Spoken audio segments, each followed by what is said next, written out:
파수꾼 동일기 문화 인사드립니다. 화요 구약 강의 현월TV 목사입니다. 이번 주는 출애굽기 9장입니다. 짐승역병, 악성종기, 우박장에 관한 하나님의 말씀 10가지 재앙 가운데 5, 6, 7번째 재앙을 내리신 것에 대한 말씀. 먼저 출애굽기 9장을 1절부터 7절까지만 낭독을 하겠습니다. 출애굽기 9장 1절로 7절의 말씀을 낭독하고 9장 전체를 강의하도록 하겠습니다. 여호와께서 모세에게 이르시되 바로에게 들어가서 그에게 이르라. 히브리 사람의 하나님 여호와께서 말씀하시기를 내 백성을 보내라. 그들이 나를 섬길 것이니라. 내가 만일 보내기를 거절하고 억지로 잡아두면 여호와의 손이 들에 있는 내 가축 곧 말과 나귀와 낙타와 소와 양에게 더하리니 심한 돌림병이 있을 것이며 여호와가 이스라엘의 가축과 애굽의 가축을 구별하리니 이스라엘 자손에게 속한 것은 하나도 죽지 아니하리라 하셨다 하라 하시고 여호와께서 기한을 정하여 이르시되 여호와가 내일 이 땅에서 이 일을 행하리라 하시더니 이튿날에 여호와께서 이 일을 행하시니 애굽의 모든 가축은 죽었으나 이스라엘 자손의 가축은 하나도 죽지 아니한지라. 바로가 사람을 보내어 본즉 이스라엘의 가축은 하나도 죽지 아니하였더라. 그러나 바로의 마음이 완강하여 백성을 보내지 아니하니라. 마지막 35절 한번 읽겠습니다. 바로의 마음이 완악하여 이스라엘 자손을 내보내지 아니하였으니 여호와께서 모세에게 말씀하신 것 같더라. 아멘. 자, 출애굽기 9장은 하나님께서 이집트에 내리신 10가지 재앙 중에 5번째, 6번째, 7번째 재앙을 내리신 것에 대한 말씀. 그 3가지가 바로 짐승역병 그리고 악성종기 우박재앙입니다. 하나님께서 모세를 불러 다시금 이스라엘 민족을 보내라는 명령을 내리시죠. 앞서 바로가 분명 자신의 입술로 파리 종합세트 이야기했잖아요. 재앙을 겪으면서 이스라엘 민족을 내보내겠다고 약속을 했지만 막상 그것이 또 사라지니까 마음이 바뀌어가지고 약속을 어겼습니다. 하나님께서 이를 통해 영광을 받으시기 위한 작정의 실현이 아직 완성에 이르지 않았다는 거죠. 다시금 모세를 이집트 바로 왕궁으로 보내셔서 처음 그 명령을 다시금 하달하십니다. 만일 이번에도 자기 백성을 보내지 않을 경우 이집트 내에 있는 모든 짐승들에게 역병의 재앙을 내리시겠다. 말과 나귀, 낙타, 소, 양 무서운 역병이 돌게 되어 죽게 되는 무서운 재앙이죠. 오늘날에 이제 구제역 같은 거 그리고 아프리카 돼지열병, ASF, 조류 인플루엔자 등 지역에서 이제 발병을 하면 전부 이제 살처분을 하는 끔찍한 광경 우리가 보잖아요. 과거에 이제 계란 파동이라든지 또 돼지고기, 또 광우병 파동 등등을 한번 생각해 보십시오. 물론 거기에는 문제들도 많이 있었지만 어찌되었든 간에 하나님께서 이집트에 내리실 이 짐승역병은 그냥 역병이 아니고 악성 전염병입니다. 그러나 이스라엘 자손에게 속한 가축들은 이스라엘 백성들과 더불어 해를 받지 아니한다. 하나님께서 택한 백성과 택하지 않은 백성의 가축까지도 구별하셔서 일을 행하십니다. 자, 그런데 우리가 눈여겨볼 것은 하나님께서 모세를 통해 내리시고자 한 이 5번째 재앙이 하루 유예기간을 주셨다는 거예요. 내일 이 땅에 생활이라. 내일 바로에게는 기회가 있었다는 겁니다. 그러나 바로는 이 엄중한 경고를 통한 기회를 또 발로 차버리죠. 이틀째 되는 날이 되었습니다. 그 재앙이 내려지고 이집트의 모든 가축이 다 죽고 하나님 말씀하신 대로 이스라엘 백성에게 속한 가축은 모두 무사했다는 거죠. 고센 땅은 그야말로 하나님께서 구별하신 땅으로 하나님의 백성이 거주하는 곳인가 동시에 피난처가 된 것입니다.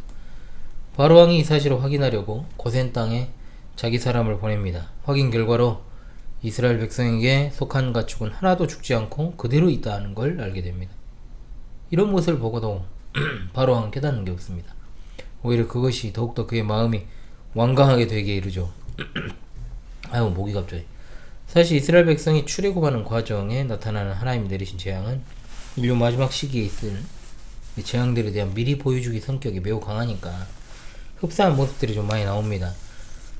특히 이제 요한계시록에 언급된 땅에 속한 자, 짐승에게 속한 자들에게 임하게 될 그 질병의 재앙을 자연스럽게 떠올리게 만들죠. 요한계시록에는 마지막 한날의 시기, 짐승의 표를 받은 자들에게 악하고 독한 종기가 나더라 내용이 나옵니다. 요한계시록 16장 2절 첫째 천사가 가서 그 대접을 땅에 쏟음에 짐승의 표를 받은 사람들과 그 우상에게 경배하는 자들에게 악하고 독한 종기가 나더라. 이것은 7대접 재앙의 첫 번째 내려지는 재앙입니다. 물론 요한계시록에서 짐승이 죽게 되는 질병이 아닌 짐승의 표를 받은 자들에게 악하고 독한 종기가 난다고 말씀합니다. 자, 이 말씀은 우상 숭배자들, 즉 짐승에게 표를 받은 자들이 짐승의 표를 받아서 짐승과 같이 되는 것을 가리키는 거죠. 그러니까 짐승같이 된다는 것은 생물학적인 측면도 있을 것이고, 또 사람의 사고 자체가 완전히 짐승화되어서 전혀 정상적 인간의 범주로 볼 수 없는 전혀 새로운 종류의 인간이 되어버린다는 것까지도 포함하는 그런 예언이라고 볼 수 있습니다. 의미심장한 건 하나님 백성에게는 출애굽기에서도 이 재앙이 임하지 않았고, 또 마찬가지로 마지막 환난의 시기에도 이 재앙이 하나님의 백성들에게 임하지 않습니다. 그걸 통해서 사람들은 이 재앙이 하나님께로부터 말미암은 재앙, 즉 신적인 재앙이라는 것을 깨닫게 되죠. 참으로 아이러니한 것은 하나님을 알지 못하는 땅에 속한 자들은 그토록 심한 고통을 당하면서도 종시 회개하지 않는다는 것입니다. 한마디로 그들의 마음이 바로와 그의 신하들처럼 더욱 완강하게 되어서 회개하지 않는 것과 동시에 전혀 회개할 수 없는 상태에 빠져 있기 때문에 이런 결과가 나타난다는 거죠. 그러니까 짐승과 동류가 된 자들이 회개한다는 것도 있을 수 없는 일일 뿐더러 도리어 그런 일을 겪게 되면요, 깨닫고 돌아오는 게 아니라 더 완악해진다는 것을 알게 됩니다. 그야말로 짐승의 표로 말미암아 인류가 전반적으로 정말 동물에 가까운 수준이 되어 있기 때문에 말 그대로 육적 본능에 충실한 짐승의 수준으로 살아가게 될 것을 보여주는 겁니다. 바로왕을 필두로 한 세상 정부와 그에 속한 이집트인들이 회개하지 않는 것은 바로 그와 같은 맥락이다라고 봐야 되겠죠. 완강한 태도를 가진 바로왕의 태도가 곧바로 다음 재앙으로 이어집니다. 6번째 재앙은 악성 종기입니다.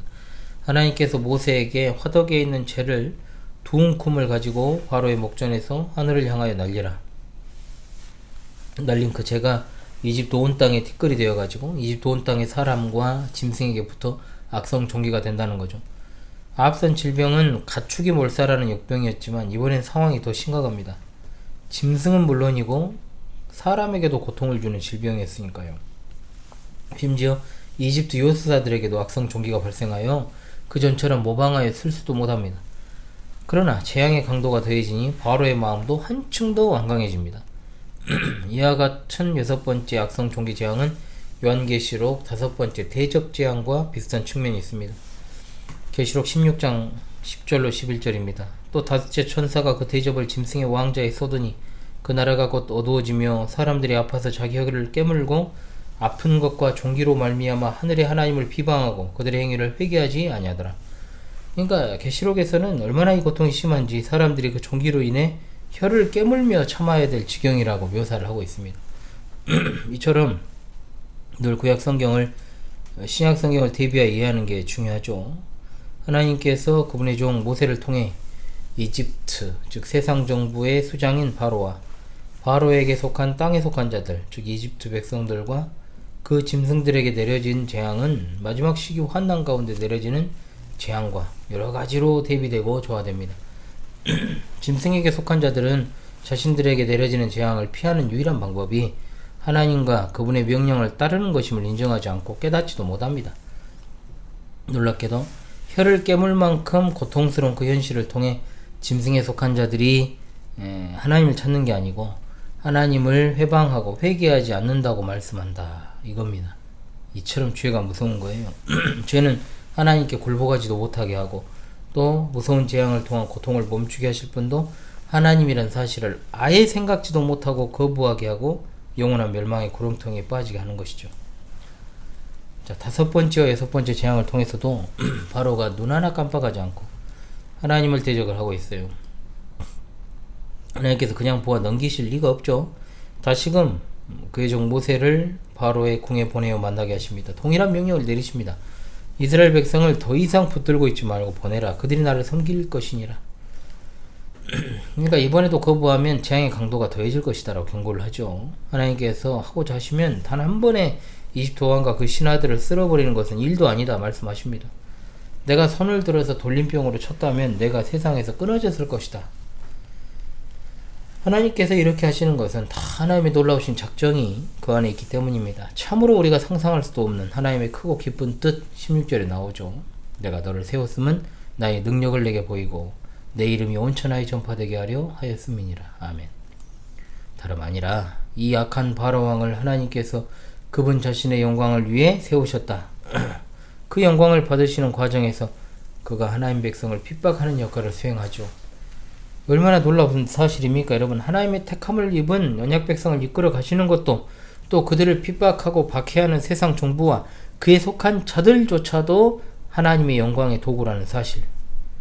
세상의 짐승 정부와 그의 소하에 있는 자들조차도 하나님의 영광을 위한 도구라는 사실은 우리에게 모든 것을 이겨낼 수 있는 밑바탕을 제공하고 있습니다. 우리는 여기서 하나님의 놀라운 신적 작정을 다시금 발견할 수 있게 됩니다. 하나님께서 그분의 백성을 영원전에 예정하셔서 선택하신 것처럼 영원전에 바로와 같은 자들을 예정하셨다. 그가 하나님께 맞서 버티는 것도 하나님의 놀라우신 작정을 이루기 위한 수단이다. 잠언 16장 4절 여호와께서 온갖 것을 그 쓰임에 적당하게 지으셨나니 악인도 악한 날에 적당하게 하셨느니라. 9장 16절로 18절 그런즉 원하는 자로 말미암도 아니요 다른 박질하는 자로 말미암도 아니요 오직 긍휼히 여기시는 하나님으로 말미암음이니라. 성경이 바로에게 이르시되 내가 이를 위하여 너를 세웠으니 곧 너로 말미암아 내 능력을 보이고 내 이름이 온 땅에 전파되게 하려 함이라 하셨으니 그런즉 하나님께서 하고자 하시는 자를 긍휼히 여기시고 하고자 하시는 자를 완악하게 하시느니라. 아멘. 분명히 하나님의 신적 작전 가운데 예정은 선택과 유기의 방식으로 행하시는데 유기하신 자들까지도 일으키거나 지지하시거나 바로처럼 하나님을 끈질기게 대적하는 방식을 허용하시는 걸 통해 궁극적으로 하나님의 영광을 놀랍게 나타내시고 있습니다. 그가 이와 같은 방식을 우리가 어떻게 우리 생각과 판단으로 헤아릴 수 있겠어요? 그런데 많은 자들이 이걸 갖다 현실에서 오용을 해가지고 하나님께서 악한 자들을 가지고 하나님의 영광을 위해서 주권적으로 섭리하시고 사용하신다는 것을 특정한 인물들에 대입시키려고 하는 무지한 자들이 있어요. 그것은 하나님의 행하시는 그 뜻을 파악하는 일의 범주를 넘어서 버린 거예요. 모든 되어가는 이 것들이 하나님의 작정 안에 있다는 것을, 그리고 하나님의 특별 작정으로서의 예정을 우리가 믿고 나아가는 게 중요하지만 한 치 앞도 모르는 인생이 눈앞에 보이는 현상을 가지고 하나님의 말씀을 대입하려고 하는 것은 참 우습다는 겁니다. 한마디로 우리가 하나님의 일하심을 기대하며 소망하는 건 얼마든지 가능하지만 그것을 넘어서서 하나님께서 특정한 사건이나 인물을 통해 그렇게 행하실 것이라 예단하는 것은 잘못된 신앙의 출발점이 될 수 있다는 거죠. 그런 태도도 나쁜 신앙 습관이에요. 변덕스러운 인간이 판단하고 예측할 수 있는 건 하나도 없어요. 사람은 기본적으로 자기가 보고 싶고 원하는 방향으로 해석하는 성향을 가지고 있으니까요. 주의해야 됩니다. 참으로. 이 바로의 계속되는 대적에 결국 지금까지와는 차원이 다른 스케일로 다른 재앙이 7번째로 임합니다. 뭡니까? 우박. 그런데 이 우박 재앙에서 하나님께서 피할 길을 마련해 주셔요. 또 하루의 기한을 주셔서 내일 무거운 우박을 내리겠으니 이집트 건국 이래 그런 재앙은 없을 것이다. 그러니 내 가축과 들에 있는 것들을 집 안으로 불러들이도록 예고하십니다. 바로 왕의 신하나 이집트 사람 중에 여호와의 말씀을 두려워하는 자들은 그 종들과 가축을 집으로 피하여 들였으나 여전히 여호와의 말씀을 마음에 두지 않는 사람들은 그 종들과 가축을 들에 두었다고 했습니다. 자, 20절에 나오죠. 그게 하나님 말씀을 끝까지 마음에 두지 않은 이 어리석은 종자들이 하나님께서 경고를 주시고 하루에 말미를 주셨음에도 자기들의 완악한 왕 바로를 닮아서 두려워하지 않았다는 겁니다.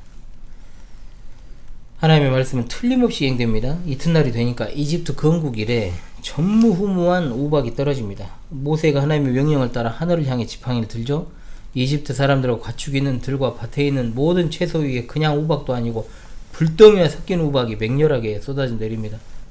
이집트인이 사는 곳은 모두 다 그 재앙이 임하였고 사람과 가축뿐만 아니라 농작물에까지 엄청난 피해를 끼치죠. 보리와 꽃이 핀 삶은 상하였으나 밀과 쌀보리는 싹이 자라지 않아 피해가 덜하다.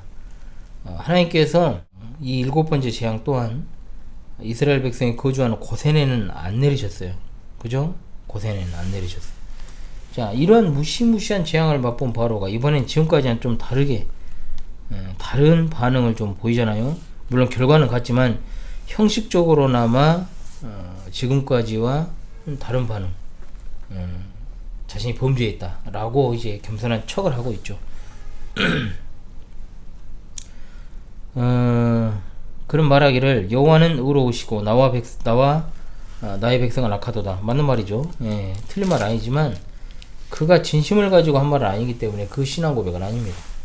이것은 하나님을 믿지 않는 사람들이 수려한 자연 관광 보고 조물주의 섭리가 놀랍다는 이야기와 같은 아무짝에도 쓸데없는 소리다 이 말입니다.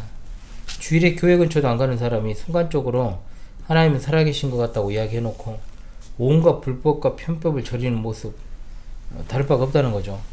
하나님이 살아계심을 믿고 두려워한다면 왜 기회를 주실 때 행동하지 않고 일이 벌어지면 행동합니까?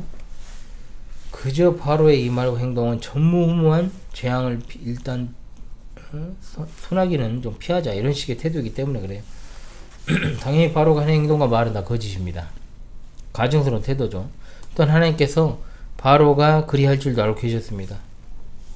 하나님께서 이스라엘 백성을 그곳에서 구원하시기 위해 행하시는 작정의 과정에서 일어난 일이니까요. 이와 같은 우박 재앙 또한 인류의 마지막 시기에 있을 대적 재앙의 7번째 재앙과 비견이 됩니다. 하나님께서 마지막 한난의 시기 악한 자들에게 무서운 우박 재앙을 내리십니다. 계시록 16장 21절 또 무게가 한 달란트나 되는 큰 우박이 하늘로부터 사람들에게 내리매 사람들이 그 우박의 재앙 때문에 하나님을 비방하니 그 재앙이 심히 크미니라. 놀랍게도 마지막 때까지도 짐승을 경배하는 자들은 모세시대 이집트인들과 마찬가지로 하나님을 비방하는 일을 하게 돼요. 그토록 많은 성경의 역사와 인류 역사의 교훈에도 그들은 그렇게 하지 않는다는 거죠. 우박 자체는 두려워해도 우박을 내리시는 하나님을 두려워하지 않고 비방합니다. 얼마나 안타깝고 어리석습니까, 여러분? 하나님을 경외함이 없는 바로와 그의 백성 그리고 인류 마지막 시기에 대다수의 사람들의 모습을 통해 인간 본성이 얼마나 부패했고 또한 종말의 시기 더욱 그것이 얼마나 심화될 것인지 우리가 알게 되는 겁니다. 사람이 하나님을 경외하면 하나님의 은혜로만 가능합니다. 죄악에 사로잡힌 인간의 마음은 그 완악함은 이처럼 이루 말할 수 없을 정도로 강력합니다. 주신 본문을 통해서 오늘 또 우리에게 주시는 귀한 교훈들이 몇 가지가 있는데요. 바르게 적용하고 하나님이 주시는 은혜를 누릴 수 있기를 바랍니다. 첫째로 악인들이 형통한 것도 죄이기 때문에 이 세상과 그 가운데 있는 모든 것들이 불타는 그날이 오게 될 것입니다. 5번째 재앙을 통해 하나님께서 가축 전염병을 내리셨잖아요. 가축은 이집트인들의 소유입니다. 그들의 소유를 남기지 않고 다 죽이시는 장면, 하나님께서 모든 만물을 통치하시는 절대자이심을 드러냅니다. 하나님께서 내리신 짐승역병은 하나님께서 정하신 때와 장소에만 발병했습니다. 이집트인들의 가축은 속절없이 죽었지만 이스라엘 백성의 가축들은 아무 일 없이 몰탈했다는 거죠. 예나 지금이나 가축들은 사람에게 노동력과 생산력을 제공하는 매우 중요한 경제수단입니다. 그런데 하나님께서는 그것들 위에 벌을 내리심으로 그들이 얻을 것을 차단하십니다. 악인이 순간적으로 형통한 것처럼 보이고 또 많은 것을 소유한 것처럼 보여도 하나님께서 순식간에 그것들을 제거하시기도 하고 무너뜨리시기도 합니다. 잠언 21장 4절 악인 형통한 것은 다 죄인이라 그랬습니다. 자, 악인들이 형통한 것은 그들의 죄악을 쌓는 것이다.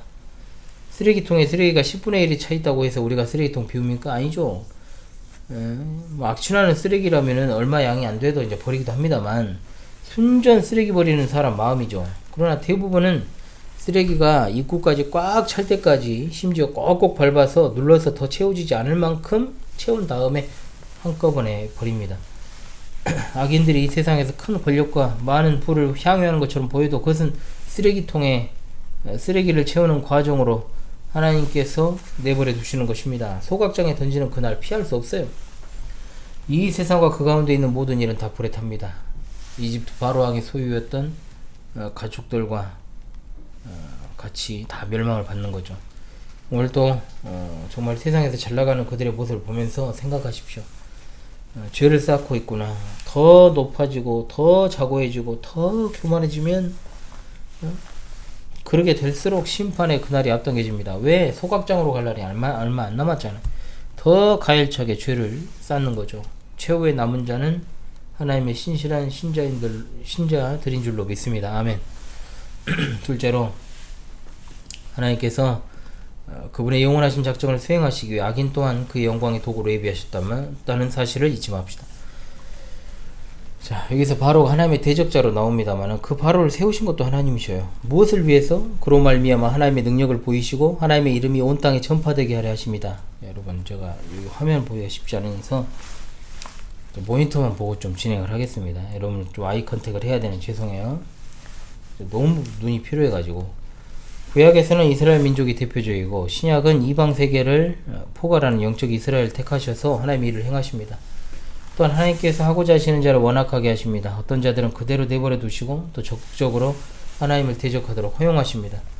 그것은 순전히 하나님이 정하신 때와 그 기간에 그렇게 하는 것입니다. 하나님의 예정에 있어 선택과 유기는 둘 다 하나님의 깊으신 뜻대로 하신 일이고 하나님은 그 일을 통해서 영광을 받으십니다. 모든 것이 궁극적으로 하나님의 영광이 되도록 주권적으로 섭리하십니다. 이 일을 우리가 능히 어찌 헤아리겠습니까? 그러나 성경에 나오는 하나님의 예정을 믿지 못하는 자는 여기에 대해서 이의를 제기합니다. 하나님이 악을 조련하신다면 하나님이 죄의 조성자가 아니냐, 이런 식이죠. 그러면서 하나님의 예정을 부정합니다. 그들이 부정하고 싶은 건 사실 예정이 아니라 하나님의 주권입니다. 주권을 부정하는 거예요. 인간 스스로 정말 남아있는 자유의지를 가지고 충분히 자신들이 선택하고 판단할 수 있는 능력이 있다는 걸 강조하고자 합니다. 그런데 인간이 하나님의 예정하신 뜻대로 누군가는 긍휼의 그릇으로 누군가는 진노의 그릇으로 만드셨다는 것을 불쾌하게 여기죠. 그래서 하나님께서 말씀하십니다. 이 사람아, 내가 누구에게요 감히 하나님께 반문하느냐. 지음을 받은 물건이 지은 자에게 어찌 나를 이같이 만들었느냐 말하겠느냐.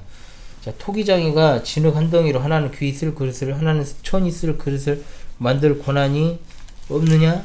자, 하나님께는 불의가 있을 수 없습니다. 하나님이 하고자 하신 대로 하실 뿐입니다. 그러나 인간들은 하나님의 주권에 이의를 제기하죠. 진짜 불의한 자들은 그들인 겁니다. 하나님께서 자신의 영광을 위해서 그렇게 하셨다는 것 외에 어떤 보충 설명도 필요가 없어요. 오직 하나님의 영광만이 모든 것의 이유고 해답이다 라고 하는 거죠. 셋째로, 그럼에도 불구하고 하나님께서 악인도 악한 날에 적당하게 하신다는 것을 들어 현실의 상황과 특정 인물을 대입하여 해석하는 건 위험합니다. 해설을 통해서 말씀을 드렸습니다만 이것을 현실에서 오용하는 사례가 많습니다. 실제로 제가 하나님의 섭리와 관련해 가지고 창세기 강사를 할 때도 말씀을 드린 바가 있습니다만, 하나님의 주권적 섭리에 대해서 한 치 앞도 모르는 인생으로 살아가면서 함부로 현실에 적용하는 일을 조심해라. 마찬가지로 세상에서 절대 악을 설정해 놓고 또 그보다 못한 최악을 설정한 다음에 하나님께서 마치 바로를 하나님의 영광을 드러내기 위한 수단으로 삼으셨다, 이런 식으로 되어가는 일들을 예단해서는 안 된다는 겁니다. 가장 하나님의 뜻을 조심스럽게 받아야 될 신자란 자들이 하나님의 뜻을 함부로 판단하고 또 현실 상황에 대입하는 일들이 있죠. 이런 사람들은 경건한 게 아니고 경솔한 것이고 무식한 것이고 어리석은 것입니다. 세상 사람들은 그런 사람들의 성경 해석을 조롱합니다. 왜냐? 그들의 눈에는 그와 같은 모습은 그냥 정신 승리니까. 많은 신자들이 조급증에 빠져 있습니다. 강박에 가깝죠.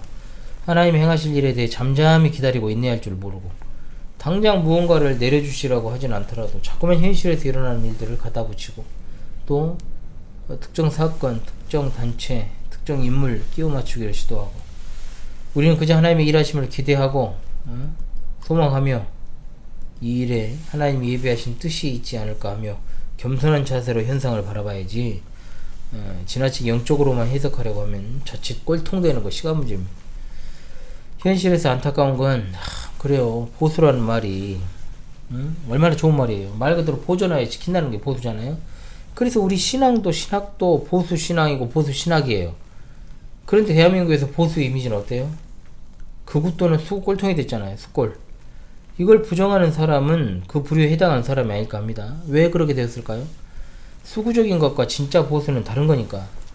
보수는 기존의 가치와 체계를 유지하면서 더 나은 방향으로 발전해 가는 것이지 그저 옛것이면 다 좋다가 아닙니다. 한국 사회에서 보수를 자처하는 분들의 상당수가 기독교인이잖아요. 보수 신앙은 개혁 신앙입니다. 보수 신학은 개혁 신학이고, 우리 개혁 신앙의 선배들 속에서 그 누가 한국식의 수구화된 성향을 정말 보이는 분들이 있었냐는 거죠. 신학은 개혁되었으니 끊임없이 우리 생활은 개혁되어 간다. 이게 개혁신학이잖아요. 갖다 붙인다고 성경 해석 될 수 없죠.